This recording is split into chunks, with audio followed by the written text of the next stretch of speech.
के लिए e tendering की व्यवस्था हमने शुरू की थी। और ई टेंडरिंग की व्यवस्था में एक लिमिट, जो कि पहले तो तकरीबन बड़ी राशि का काम सरपंच ई टेंडरिंग के बनाई करवाते थे, लेकिन इस बार एक लिमिट लगाई थी हमने पहले तो 2 लाख रुपए की, कि 2 लाख रुपए से नीचे के जो काम है वो लोग कोटेशन के आधार पर करा सकते हैं।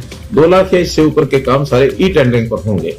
अब थोड़ा विवाद हुआ कि नहीं 2 लाख रुपए बहुत कम है, इससे तो शायद एक गली भी नहीं बनती है, फिर हमें अलग अलग से छोटे छोटे काम कराने पड़ते हैं। उनकी मांग को ध्यान में रखते हुए, मांग तो बहुत ज्यादा थी, लेकिन हमने सब विचार विमर्श करने के बाद बहुत से सरपंचों से अलग अलग भी बात हुई, जनता के लोगों से भी बात हुई।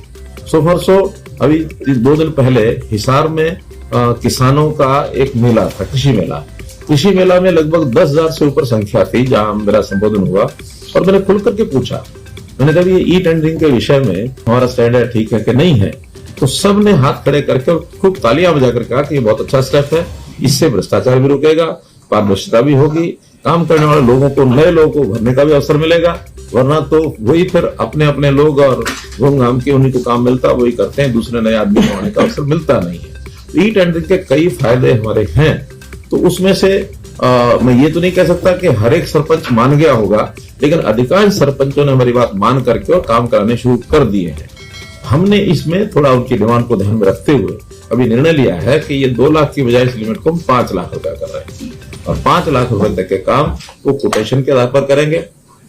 5 लाख से ऊपर के काम सभी ई टेंडरिंग से होंगे। इनको जो मानदेय हम देते हैं उस मानदेय को बढ़ाया जाए, तो हमने उसको भी अप्रैल से जो मानदेय उनको मिलेगा अब आगे 3,000 रुपए से बढ़ाकर सरपंच के लिए 5,000 रुपया किया है, और जो पंच है उसका मानदेय 1,000 से बढ़ा के 1,600 रुपया किया है, और इसको डीए रेट से जोड़ दिया है। As per calculation of DA ये इनके रेट हर 6 महीने के हिसाब से वो बढ़ते जाए। इसी प्रकार ग्राम सचिव की जो एसीआर लिखी जाएगी, उस एसीआर पर भी सरपंच को अपनी टिप्पणी देने का अधिकार होगा कि उस ग्राम सचिव का व्यवहार कैसा है, उसके लिए एक रिमार्क्स के लिए, और वो रिमार्क्स देख करके ही उसकी एसीआर जो अधिकारी है उसके हिसाब से लिखा। बिजली की जो बिलों के ऊपर 2% का हमने एक पंचायत कर लगाया है, उसको भी पंचायतों को रेगुलर 3 महीने में दिया जाएगा।